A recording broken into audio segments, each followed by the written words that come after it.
นะโมตัสสะภะคะวะโตอะระหะโตสัมมาสัมพุทธัสสะนะโมตัสสะภะคะวะโตอะระหะโตสัมมาสัมพุทธัสสะนะโมตัสสะภะคะวะโตอะระหะโตสัมมาสัมพุทธัสสะ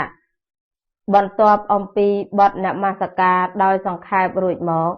ខ្ញុំព្រះករុណានាងខ្ញុំសូមក្រាបថ្វាយបង្គំចំពោះព្រះថេរានុថេរៈគ្រប់ព្រះអង្គដោយសេចក្តីគោរពជ្រះថ្លានិងសូមគោរពជម្រាបសួរដល់ពុទ្ធបរិស័ទនិងលោកអ្នកស្ដាប់គ្រប់មជ្ឈដ្ឋានទាំងអស់ដោយសេចក្តីគោរពដ៏ខ្ពង់ខ្ពស់ពេលនេះខ្ញុំព្រះករុណានាងខ្ញុំសូមលើកយកនៅព្រះត្រៃបិដកភាគទី12មកអានទាំងស្រុងដូចតទៅវិន័យបិដកបរិវារៈសូមនមស្ការចំពោះព្រះមានព្រះភិក្ខអរហន្តសម្មាសម្ពុទ្ធព្រះអង្គនោះមហាវិភាំងមហាវីរៈ16 1. សួរថាបឋមបរាជិកព្រះមានព្រះភិក្ខអរហន្តសម្មាសម្ពុទ្ធព្រះអង្គជ្រាបច្បាស់នៅកាលនៃបញ្ញត្តិសិក្ខាបទឃើញច្បាស់នៅប្រយោជន៍10យ៉ាងនៃការបញ្ញត្តិសិក្ខាបទទ្រង់បញ្ញត្តិក្នុងទីណាទ្រង់ប្រារព្ធនៅបុគ្គលណាព្រោះរឿងរ៉ាវដូចម្ដេចបញ្ញត្តិ9យ៉ាងគឺបញ្ញត្តិ1អនុបញ្ញត្តិ1អនុបណ្ណបញ្ញត្តិ1សព្វថបញ្ញត្តិ1បទេសបញ្ញត្តិ1សាធារណបញ្ញត្តិ1អសាធារណបញ្ញត្តិ1ឯកតោបញ្ញត្តិ1ឧបតោបញ្ញត្តិ1មានក្នុងបឋមបរាជិកនោះដែរឬទេបណ្ដាបាតិមោខុទេសទាំង5បឋមបរាជិកដាក់ចុះក្នុងឧទេសណារាប់បញ្ចូលក្នុងឧទេសណាមកកាន់ឧទេសត្រង់ឧទេសណាបណ្ដាវិបត្តិ4យ៉ាងបឋមបរាជិកចាត់ជាអ្វីបណ្ដាកងនៃអាបត្តិទាំង7បឋមបរាជិកចាត់ចូលក្នុងកងអាបត្តិណាបណ្ដាសមុដ្ឋាននៃអាបត្តិទាំង6យ៉ាងបឋមបរាជិកតាំងឡើងដោយសមុដ្ឋានប៉ុន្មានយ៉ាងបណ្ដាអធិករទាំង4យ៉ាងបឋមបរាជិកចាត់ចូលក្នុងអធិករណាបណ្ដាសមថៈទាំង7យ៉ាងបឋមបរាជិករងាប់ដោយសមថៈប៉ុន្មានយ៉ាងធ្វើជាវិន័យក្នុងបឋមបរាជិកនោះអ្វីជាអភិវិន័យក្នុងបឋមបរាជិកនោះអ្វីជាបាតិមោខក្នុងបឋមបរាជិកនោះអ្វីជាអធិបាតិមោខក្នុងបឋមបរាជិកនោះអ្វីជាវិបត្តិអ្វីជាសម្បត្តិអ្វីជាសេចក្តីប្រតិបត្តិក្នុងបឋមបរាជិកនោះបឋមបរាជិកព្រះមានព្រះភិក្ខទ្រង់បញ្ញត្តិទុកមកព្រោះអាស្រ័យអំណាចប្រយោជន៍ប៉ុន្មានយ៉ាងជនពួកណាសិក្សាជនពួកណាដែលមានសិក្សាសិក្ខាហើយបឋមបរាជិកស្ថិតនៅក្នុងជនពួកណាជនពួកណាទ្រទ្រង់ទុកបឋមបរាជិកជាពាក្យរបស់នរណានាំមក2. សួរថាបឋមបរាជិកព្រះមានព្រះភិក្ខអរហន្តសម្មាសម្ពុទ្ធព្រះអង្គជ្រាបច្បាស់ឃើញច្បាស់ទ្រង់បញ្ញត្តិក្នុងទីណាឆ្លើយថាទ្រង់បញ្ញត្តិក្នុងនគរវេសាលីទ្រង់ប្រារព្ធនៅបុគ្គលណាទ្រង់ប្រារព្ធនៅសុទិន្នភិក្ខុជាកូននៃកលន្តៈសេដ្ឋីព្រោះរឿងរ៉ាវដូចម្ដេចព្រោះរឿងរ៉ាវដែលសុទិន្នភិក្ខុជាបុត្រនៃកលន្តៈសេដ្ឋីសែបមេនធម្មមេធនធម្មនិងពុរាណទុតិយិកាភរិយារបស់ខ្លួនពីដើមបញ្ញត្តិអនុបញ្ញត្តិអនុបណ្ណបញ្ញត្តិមានក្នុងបឋមបរាជិកនោះដែរឬទេមានតែបញ្ញត្តិ1និងអនុបញ្ញត្តិ2ឯអនុបណ្ណបញ្ញត្តិមិនមានក្នុងបឋមបរាជិកនោះទេបឋមបរាជិកនោះគឺសត្វថបញ្ញត្តិឬជាបទេសបញ្ញត្តិជាសត្វ ពុទ្ធបញ្ញត្តិបឋមបរាជិកនោះជាសាធារណបញ្ញត្តិឬជាអសាធារណបញ្ញត្តិជាសាធារណបញ្ញត្តិបឋមបរាជិកនោះជាឯកតោបញ្ញត្តិឬជាឧបតោបញ្ញត្តិជាឧបតោបញ្ញត្តិបណ្ដាបាតិមោក្ខុទេសទាំង5យ៉ាងបឋមបរាជិកដាក់ក្នុងឧទេសនារាប់បញ្ចូលក្នុងឧទេសនាបឋមបរាជិកដាក់ចុះក្នុងនិទានរាប់បញ្ចូលក្នុងនិទានបឋមបរាជិកមកកាន់ឧទេសត្រង់ឧទេសនាមកកាន់ឧទេសត្រង់ឧទេសទី2បណ្ដាវិបត្តិ4យ៉ាងបឋមបរាជិកចាត់ជាវិបត្តិអ្វីចាត់ជាសិលវិបត្តិបណ្ដាកងនៃអាបត្តិទាំង7បឋមបរាជិកចាត់ចូលក្នុងកងនៃអាបត្តិណាចាត់ចូលក្នុងកងនៃអាបត្តិបរាជិកបណ្ដាសមុដ្ឋាននៃអាបត្តិទាំង6យ៉ាងបឋមបរាជិកតាំងឡើងដោយសមុដ្ឋានប៉ុន្មានយ៉ាងតាំងឡើងដោយសមុដ្ឋាន1គឺតាំងឡើងអំពីកាយនិងចិត្តមិនតាំងឡើងអំពីវាចាទេបណ្ដាអធិករទាំង4យ៉ាងបឋមបរាជិកចាត់ជាអធិករណាចាត់ជាអបត្តាធិករបណ្ដាសមថៈទាំង7យ៉ាង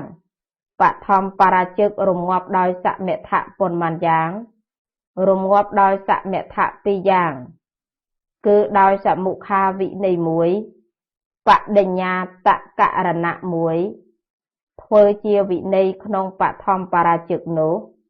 អ្វីជាអភិវិន័យក្នុងបឋមបរាជិកនោះបញ្ញត្តិជាវិន័យវិភ័តបទភាជនៈជាអភិវិន័យក្នុងបឋមបរាជិកនោះអ្វីជាបាតិមោក្ខក្នុងបឋមបរាជិកនោះអ្វីជាអធិបាតិមោក្ខក្នុងបឋមបរាជិកនោះបញ្ញត្តិជាបាតិមោក្ខវិភ័តបទភាជនៈជាអធិបាតិមោក្ខអ្វីជាវិបត្តិសេចក្តីមិនសម្រួមជាវិបត្តិអ្វីជាសម្បត្តិសេចក្តីសង្រួមជាសម្បត្តិអ្វីជាសេចក្តីប្រតិបត្តិក្នុងបឋមបរាជិកនោះភិក្ខុសមាទានសិក្សាក្នុងសិក្ខាបទទាំងឡាយដរាបអស់ជីវិតមានជីវិតជាទីបំផុតដោយគិតថាអាត្មាអញនឹងមិនធ្វើអំពើមានសភាពយ៉ាងនេះទេនេះជាសេចក្តីប្រតិបត្តិបឋមបរាជិកព្រះមានព្រះភិក្ខទ្រង់បញ្ញត្តិទុកមកព្រោះអាស្រ័យអំណាចប្រយោជន៍ប៉ុន្មានបឋមបរាជិកព្រះមានព្រះភិក្ខទ្រង់បញ្ញត្តិទុកមកព្រោះអាស្រ័យអំណាចប្រយោជន៍10យ៉ាងគឺដើម្បីសេចក្តីល្អដល់សង្ឃមួយដើម្បីនៅសប្បាយដល់សង្ឃមួយដើម្បីសង្កត់សង្កិននៅបុគ្គលទាំងឡាយដែលមិនអៀនខ្មាស់មួយដើម្បីនៅជាសុខស្រួលដល់ភិក្ខុទាំងឡាយដែលមានសិលជាទីស្រឡាញ់មួយដើម្បីរារាំងអសវធម៌ទាំងឡាយក្នុងបច្ចុប្បន្នមួយដើម្បីកំចាត់បងនៅអាសវធម៌ទាំងឡាយក្នុងបរិលោកដើម្បីញ៉ាំងបុគ្គលទាំងឡាយដែលមិនទាន់ជ្រះថ្លាឲ្យជ្រះថ្លាឡើងមួយដើម្បីញ៉ាំងបុគ្គលទាំងឡាយដែលជ្រះថ្លាហើយឲ្យរឹងរិតតែជ្រះថ្លាឡើងមួយដើម្បីតាំងនៅមាំនៃព្រះសទ្ធម្មមួយដើម្បីអនុគ្រោះដល់វិន័យមួយជនពួកណាតែងសិក្សាពួកសេខៈនិងពួកកល្យាណបត្ថុជនតែងសិក្សាជនពួកណាដែលមានសិក្ខាសិក្សាហើយពួកព្រះអរហន្តមានសិក្ខាសិក្សាហើយបឋមបរាជិកនោះស្ថិតនៅក្នុងពួកជនណាស្ថិតនៅក្នុងពួកសិក្ខាកាមមុគល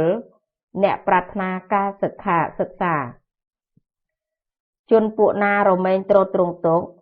បឋមបរាជិកប្រព្រឹត្តទៅដល់ពួកជនណាពួកជននោះរមែងទ្រទ្រង់ទុកបឋមបរាជិកជាពាក្យរបស់អ្នកណាជាពាក្យរបស់ព្រះមានព្រះភិក្ខអរហន្តសម្មាសម្ពុទ្ធអ្នកណានាំមកព្រះថេរៈដូចមាននាមតទៅនេះនាំតគ្នាមកពាក្យថាទ្រទ្រង់ទុកគឺចាំស្ទាត់ទាំងបាលីទាំងអដ្ឋកថានៃបឋមបរាជិក3ព្រះថេរៈឈ្មោះឧបលិ1ទាសកៈ សោនកៈមួយសិក្ខវៈមួយនិងព្រះមោគលីបុត្រមួយអង្គទៀតជាគម្រប់5ព្រះថេរៈទាំងនេះស្ថិតនៅក្នុងទ្វីបមានឈ្មោះថាជម្ពូដ៏មានសិរីតអំពីព្រះថេរៈទាំងនោះមកព្រះមហាមហិន្ទៈមួយព្រះឥតិយៈមួយព្រះឧត្តយៈមួយព្រះសម្ពលៈមួយព្រះភ័តនាមជាបណ្ឌិតមួយព្រះនាគថេរៈទាំងនេះមានប្រាជ្ញាច្រើនមកអំពីជម្ពូទ្វីបហើយបានមកនៅក្នុងលង្កាទ្វីបព្រះថេរៈទាំងនោះបានបង្រៀនវិន័យបិដកបានបង្រៀននិកាយទាំង5គម្ពីរព្រះអភិធម្មទាំង7គម្ពីរក្នុងតាមពៈបណ្ឌិទ្វីបកោះលង្កាតអំពីនោះមកមានព្រះថេរៈច្រើនអង្គទៀតគឺព្រះអរិ ដ្ឋៈជាអ្នកមានប្រាជ្ញាមួយព្រះទេសតតៈជាបណ្ឌិតមួយព្រះកាលៈសុមនដ្ឋេជាអ្នកឃ្លាវខ្លាមួយព្រះទីឃនាមកៈមួយព្រះទីឃសុមណៈជាបណ្ឌិតមួយព្រះកាលៈសុមណៈមួយព្រះនាគថេរៈមួយព្រះពុទ្ធរខិតៈមួយព្រះទេសថេរៈជាអ្នកមានប្រាជ្ញាមួយព្រះទេវថេរៈជាបណ្ឌិតមួយព្រះសុមណៈមានប្រាជ្ញាឃ្លាវខ្លាក្នុងវិន័យមួយព្រះជោលនីជាពហុសូត្រមួយព្រះគជិតថេរៈជាអ្នកកំចាត់បងទោសដ៏អាក្រក់មួយព្រះថេរៈឈ្មោះធម្មបាលិតៈដែលគេបូជាហើយដោយប្រពៃក្នុងរោហណជនបទមួយសិស្សរបស់ព្រះធម្មបាលិតៈនោះឈ្មោះខេមៈជាអ្នកមានប្រាជ្ញាច្រើនទ្រទ្រង់ព្រះបត្រៃបិដករុងរឿងដោយបញ្ញាក្នុងទ្វីបដូចព្រះច័ន្ទមួយព្រះថេរៈឈ្មោះឧបទេសៈជាអ្នកមានប្រាជ្ញាមួយព្រះពោសទេវៈដែលជាមហាធម្មកថាមួយព្រះសុមណៈអ្នកមានប្រាជ្ញាមួយព្រះពុភៈជាពហុសូត្រមួយព្រះមហាសីវៈជាមហាធម្មកថាឆ្លៀសវៃក្នុងបិដកទាំងអស់មួយព្រះឧបាលិជាអ្នកមានប្រាជ្ញាឃ្លាវខ្លាក្នុងវិន័យមួយព្រះមហានាគជាអ្នកមានប្រាជ្ញាច្រើនឆ្លៀសវៃក្នុងវងព្រះសទ្ធម្មមួយព្រះអភ័យជាអ្នកមានប្រាជ្ញាឆ្លៀសវៃក្នុងបិដកទាំងអស់មួយព្រះទេសថេរៈជាអ្នកមានប្រាជ្ញាឃ្លាវខ្លាក្នុងវិន័យមួយសិស្សរបស់ព្រះទេសថេរៈនោះឈ្មោះពោសៈជាអ្នកមានប្រាជ្ញាច្រើនជាពហុសូត្រជាអ្នករក្សាព្រះសាសនាប្រដិស្ថានទុកក្នុងជម្ពូទ្វីបមួយព្រះជោលភ័យជាអ្នកមានប្រាជ្ញាឃ្លាវខ្លាក្នុងវិន័យមួយព្រះទេសថេរៈជាអ្នកមានប្រាជ្ញាឆ្លៀសវៃក្នុងវងព្រះសទ្ធម្មមួយព្រះជោឡាទេវៈជាអ្នកមានប្រាជ្ញាឃ្លាវខ្លាក្នុងវិន័យមួយព្រះសីវថេរៈជាអ្នកមានប្រាជ្ញាឆ្លៀសវៃក្នុងវិន័យទាំងអស់មួយព្រះនាគថេរៈទាំងនេះសុទ្ធតែជាអ្នកមានប្រាជ្ញាច្រើនចេះវិន័យស្ទាត់ក្នុងមគ្គបានប្រកាសវិន័យបិដកទុកក្នុងតាមពៈបណ្ឌិទ្វីបលង្កាទ្វីប4សួរថាទុតិយបរាជិកដែលព្រះមានព្រះភិក្ខអរហន្តសម្មាសម្ពុទ្ធព្រះអង្គជ្រាបច្បាស់ឃើញច្បាស់ទ្រង់បញ្ញត្តិក្នុងទីណាឆ្លើយថាទុតិយបរាជិកព្រះអង្គទ្រង់បញ្ញត្តិក្នុងនគររាជក្រឹសទ្រង់ប្រារព្ធនៅបុគ្គលណាទ្រង់ប្រារព្ធនៅធនិយភិក្ខុជាកូននៃស្មូនឆ្នាំងព្រោះរឿងរ៉ាវដូចម្ដេចព្រោះរឿងរ៉ាវដែលធនិយភិក្ខុជាកូននៃស្មូនឆ្នាំងយកឈើរបស់ព្រះរាជាដែលទ្រង់មិនបានប្រទានទុតិយបរាជិកនោះមានតែបញ្ញត្តិមួយអនុបញ្ញត្តិមួយអ อนุปันนับปัญญัติមិនមានឡើយបណ្ដាសមុដ្ឋាននៃអបត្តិទាំង6យ៉ាងទុតិយបរាជិកតាំងឡើងដោយសមុដ្ឋាន3យ៉ាងគឺតាំងឡើងអំពីកាយនិងចិត្តមិនតាំងឡើងអំពីវាចាមួយតាំងឡើងអំពីវាចានិងចិត្តមិនតាំងឡើងអំពីកាយមួយតាំងឡើងអំពីកាយអំពីវាចានិងចិត្តមួយ5សួរថាតតិយបរាជិកព្រះអង្គទ្រង់បញ្ញត្តិក្នុងទីណាឆ្លើយថាទ្រង់បញ្ញត្តិក្នុងនគរវេសាលីទ្រង់ប្រារព្ធនៅបុគ្គលណាទ្រង់ប្រារព្ធនៅភិក្ខុទាំងឡាយច្រើនរូបព្រោះរឿងរ៉ាវដូចម្ដេចព្រោះរឿងរ៉ាវដែលភិក្ខុទាំងឡាយច្រើនរូបផ្ដាច់ជីវិតគ្នានឹងគ្នាតតិយបរាជិកនេះមានតែបញ្ញត្តិមួយអនុបញ្ញត្តិមួយឯអនុបណ្ណបញ្ញត្តិមិនមានឡើយបណ្ដាសមុដ្ឋាននៃអបត្តិទាំង6យ៉ាងតតិយបរាជិកតាំងឡើងដោយសមុដ្ឋាន3យ៉ាងគឺតាំងឡើងអំពីកាយនិងចិត្តមិនតាំងឡើងអំពីវាចាមួយតាំងឡើងអំពីវាចានិងចិត្តមិនតាំងឡើងអំពីកាយមួយតាំងឡើងអំពីកាយអំពីវាចានិងចិត្តមួយ6សួរថាចតុដ្ឋបរាជិកព្រះអង្គបញ្ញត្តិក្នុងទីណាឆ្លើយថាទ្រង់បញ្ញត្តិក្នុងនគរវេសាលីទ្រង់ប្រារព្ធនៅបុគ្គលណាទ្រង់ប្រារព្ធនៅភិក្ខុទាំងឡាយដែលនៅទៀបឆ្នេរស្ទឹងវគ្គមុទាព្រោះរឿងរ៉ាវដូចម្ដេចព្រោះរឿងរ៉ាវដែលភិក្ខុទាំងឡាយនៅទៀបឆ្នេរស្ទឹងវគ្គមុទានាំគ្នាពោលអួតនៅគុណនៃឧត្តរមនុស្សធម៌នៃគ្នានឹងគ្នាដល់គ្រហស្ថទាំងឡាយចតុដ្ឋបរាជិកនោះមានបញ្ញត្តិមួយអនុបញ្ញត្តិមួយឯអនុបណ្ណបញ្ញត្តិមិនមានឡើយបណ្ដាសមុដ្ឋាននៃអបត្តិទាំង6យ៉ាងចតុដ្ឋបរាជិកតាំងឡើងដោយសមុដ្ឋាន3យ៉ាងគឺតាំងឡើងអំពីកាយនិងចិត្តមិនតាំងឡើងអំពីវាចាតាំងឡើងអំពីវាចានិងចិត្តមិនតាំងឡើងអំពីកាយមួយតាំងឡើងអំពីកាយអំពីវាចានិងចិត្តមួយចប់បរាជិក4ឧទានគឺបញ្ជីរឿងនៃបរាជិកនេះដូចនេះ7បរាជិក4គឺសែបមេធន1លួចទ្រព្យគេ1សម្លាប់មនុស្ស1ពោលអួតឧត្តរមនុស្សធម៌1ជាឆេតវត្ថុជាហេតុនាំឲ្យដាច់ចាកភិក្ខុភាវៈ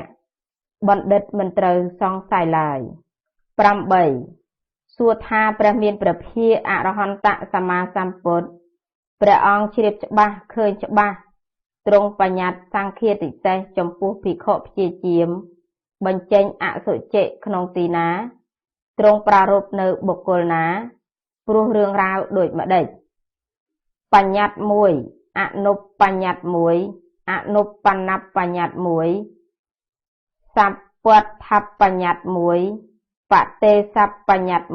1សាធារណបញ្ញត្តិ1អសាធារណបញ្ញត្តិ1ឯកតោបញ្ញត្តិ1ឧភតោបញ្ញត្តិ1មានក្នុងបឋមសង្ឃាតិសេសនោះដែរឬទេបណ្ដាបាតិមោក្ខទេសទាំង5យ៉ាងបឋមសង្ឃាតិសេសចាត់ដាក់ទុកក្នុងឧទេសណារាប់បញ្ចូលក្នុងឧទេសណាមកកាន់ឧទេសត្រង់ឧទេសណាបណ្ដាវិបត្តិ4យ៉ាងបឋមសង្ឃាតិសេសចាត់ជាវិបត្តិអ្វីបណ្ដានៃអបត្តិទាំង7យ៉ាងបឋមសង្ឃាតិសេសចាត់ចូលក្នុងកងអបត្តិណា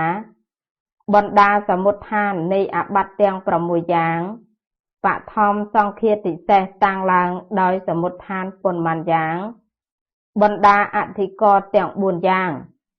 បឋមសង្ឃាតិសេសចាត់ជាអធិករអ្វីបណ្ដាសមិទ្ធៈទាំង7យ៉ាងបឋមសង្ឃាតិសេសរងាប់ដោយសមិទ្ធៈប៉ុន្មានយ៉ាងអ្វីជាវិន័យក្នុងសិក្ខាបទនោះ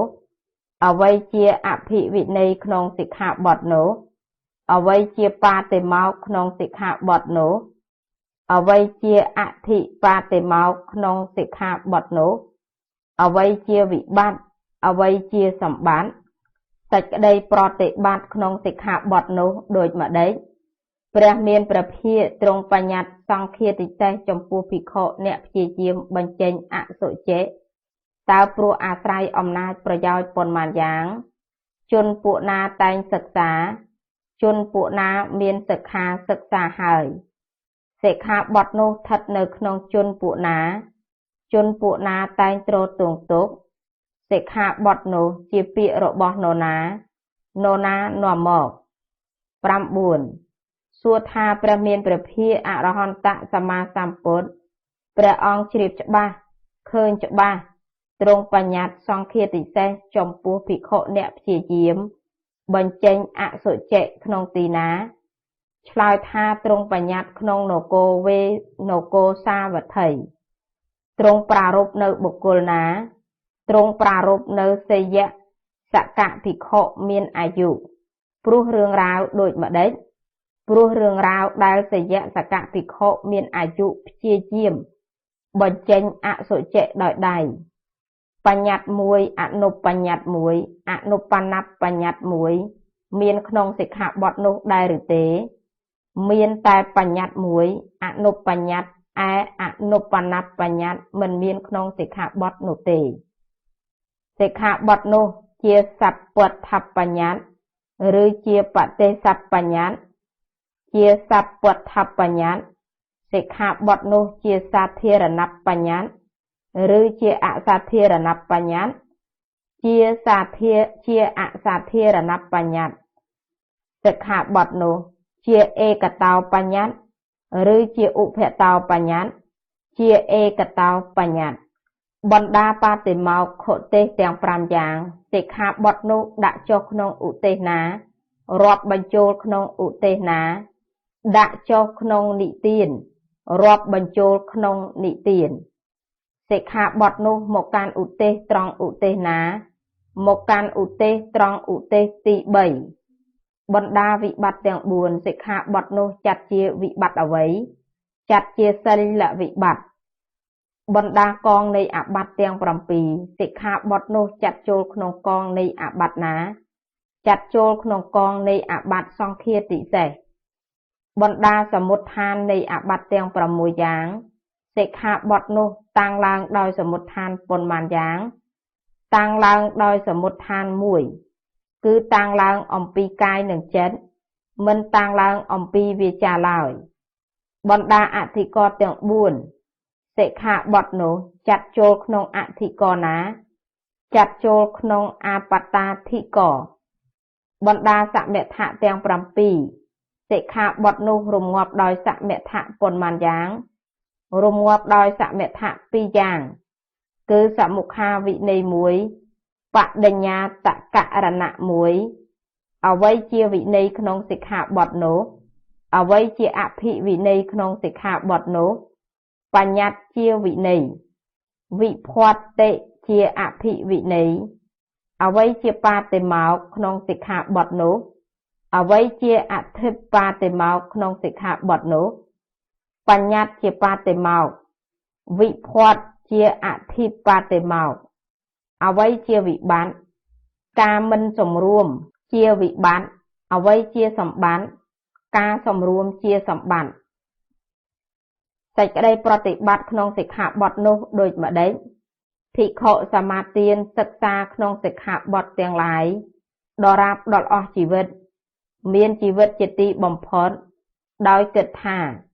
អញនឹងមិនធ្វើកម្មយ៉ាងនេះទេនេះជាសេចក្តីប្រតិបត្តិព្រះមានព្រះភិក្ខទ្រង់បញ្ញត្តិសង្ឃាទិសេស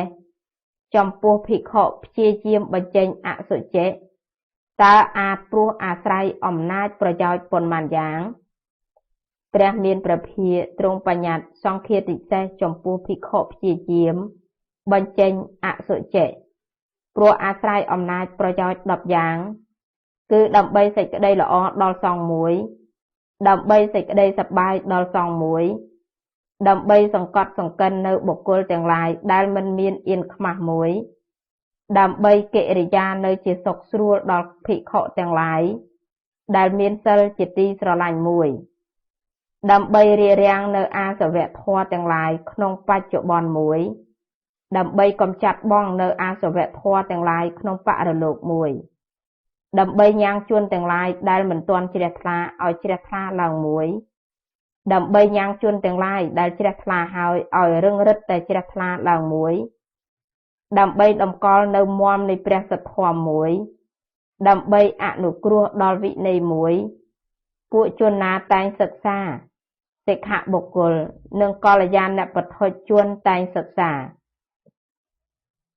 ជនពួកណាដែលមានសិក្ខាសិក្សាហើយព្រះអរហន្តមានសិក្សាហើយសិក្ខាបទនោះស្ថិតនៅក្នុងបុគ្គលពួកណាស្ថិតនៅក្នុងពួកសិក្ខាកាមបុគ្គលជនពួកណាតែងទ្រទង់ទុកសិក្ខាបទនោះតែងប្រព្រឹត្តទៅដល់ជនពួកណាជនពួកនោះតែងទ្រទ្រង់ទុកសិក្ខាបទនោះជាពាក្យរបស់នរណាជាពាក្យរបស់ព្រះមានព្រះភិក្ខអរហន្តសម្មាសម្ពុទ្ធសិក្ខាបទនោះលោកអង្គណានាំមកព្រះថេរៈដែលមាននាមដូចតទៅនេះនាំតគ្នាមកព្រះថេរៈឈ្មោះឧបលិមួយទាសកៈមួយសោនកៈមួយសិក្ខវៈមួយព្រះមោគលីបុត្រមួយអង្គទៀតជាគម្រប់5ព្រះថេរៈទាំងនេះស្ថិតនៅក្នុងទ្វីបមានឈ្មោះថាជម្ពូដ៏មានសិរីតអំពីនោះមកព្រះមហិន្ទថេរៈមួយព្រះអត្តយៈមួយព្រះឧត្តយៈមួយព្រះសម្ពលៈមួយព្រះនាគថេរៈទាំងនេះមានប្រាជ្ញាច្រើនជាអ្នកចេះព្រះវិន័យឆ្លៀសក្នុងមគ្គបានប្រកាសវិន័យបីដកទុកក្នុងតាមពៈបណ្ឌិទ្វីប10សួរថាព្រះមានព្រះភិក្ខអរហន្តសម្មាសម្ពុទ្ធព្រះអង្គជ្រាបច្បាស់ឃើញច្បាស់ទ្រង់បញ្ញត្តិសង្ឃាតិសេសចំពោះភិក្ខុដែលស្ទាបអង្អែលកាយមាតុក្រាមក្នុងទីណាឆ្លើយថាទ្រង់បញ្ញត្តិក្នុងនគរសាវត្ថីទ្រង់ប្រារព្ធនៅបុគ្គលណាទ្រង់ប្រារព្ធនៅព្រះឧទាយិមានអាយុព្រោះរឿងរ៉ាវដូចម្ដេចព្រោះរឿងរ៉ាវដែលព្រះឧទាយិមានអាយុស្ទាបអង្អែលកាយមាតុក្រាមសិក្ខាបទនោះមានតែបញ្ញត្តិមួយបណ្ដាសមុដ្ឋាននៃអាបត្តិទាំង6យ៉ាងសិក្ខាបទនោះតាំងឡើងដោយសមុដ្ឋានមួយគឺតាំងឡើងអំពីកាយនិងចិត្តមិនតាំងឡើងអំពីវាចាឡើយ11សួរថាព្រះមានព្រះភិក្ខទ្រង់បញ្ញត្តិសង្ឃាតិសេសចំពោះភិក្ខុដែលនិយាយចែចង់មាតុក្រាមក្នុងទីណាឆ្លើយថាទ្រង់បញ្ញត្តិក្នុងនគរសាវត្ថីទ្រង់ប្រារព្ធនៅបុគ្គលណាទ្រង់ប្រារព្ធនៅព្រះឧទាយិមានអាយុរឿងរ៉ាវដូចម្ដេចព្រោះរឿងរ៉ាវដែលព្រះឧទាយិមានអាយុនិយាយចែចង់មាតុក្រាមសិក្ខាបទនោះមានតែបញ្ញត្តិមួយបណ្ដាសមុដ្ឋាននៃអាបត្តិទាំង6យ៉ាងសិក្ខាបទនោះតាំងឡើងដោយសមុដ្ឋាន3យ៉ាងគឺតាំងឡើងអំពីកាយនិងចិត្តមិនតាំងឡើងអំពីវាចាមួយតាំងឡើងអំពីវាចានិងចិត្តមិនតាំងឡើងអំពីកាយមួយតាំងឡើងអំពីកាយអំពីវាចានិងចិត្ត12សួរថាព្រះមានព្រះភិក្ខទ្រង់បញ្ញត្តិសង្ឃាតិសេសចំពោះភិក្ខុដែលនិយាយសរសើរការបម្រើដោយកាមដើម្បីខ្លួនក្នុងសំណាក់មាតុក្រាមក្នុងទីណាឆ្លើយថាទ្រង់បញ្ញត្តិក្នុងនគរសាវត្ថីទ្រង់ប្រារព្ធនៅបុគ្គលណាទ្រង់ប្រារព្ធនៅព្រះឧទាយិមានអាយុព្រោះរឿងរ៉ាវដូចម្ដេចព្រោះរឿងរ៉ាវដែលព្រះឧទាយិមានអាយុនិយាយសរសើរការបម្រើដោយកាមដើម្បីខ្លួនក្នុងសំណាក់មាតុក្រាមសិក្ខាបទនោះមានតែបញ្ញត្តិមួយបណ្ដាសមុដ្ឋាននៃអាបត្តិទាំង6យ៉ាងសិក្ខាបទនោះតាំងឡើងដោយសមុដ្ឋាន3យ៉ាង13សួរថាព្រះមានព្រះភិក្ខទ្រង់បញ្ញត្តិសង្ឃាតិសេសចំពោះភិក្ខុដែលប្រព្រឹត្តនិយាយដឹកនាំក្នុងទីណាឆ្លើយថាទ្រង់បញ្ញត្តិក្នុងនគរសាវត្ថី ទ្រង់ប្រារព្ធនៅបុគ្គលណាទ្រង់ប្រារព្ធនៅព្រះឧទាយិមានអាយុព្រោះរឿងរ៉ាវដូចម្ដេចព្រោះរឿងរ៉ាវដែលព្រះឧទាយិមានអាយុនិយាយដឹកនាំសិក្ខាបទនោះមានបញ្ញត្តិមួយអនុបញ្ញត្តិមួយបណ្ដាសមុដ្ឋាននៃអាបត្តិទាំង6យ៉ាងសិក្ខាបទនោះតាំងឡើងដោយសមុដ្ឋាន6យ៉ាងគឺតាំងឡើងអំពីកាយមិនតាំងឡើងអំពីវាចានិងចិត្តមួយតាំងឡើងអំពីវាចាមិនតាំងឡើងអំពីកាយនិងចិត្តមួយតាំងឡើងអំពីកាយនិងវាចាមិនតាំងឡើងអំពីចិត្តមួយតាំងឡើងអំពីកាយនិងចិត្តមិនតាំងឡើងអំពីវាចាមួយតាំងឡើងអំពីវាចានិងចិត្តមិនតាំងឡើងអំពីកាយមួយតាំងឡើងអំពីកាយអំពីវាចានិងចិត្តមួយសូមអញ្ជើញអនុមោទនា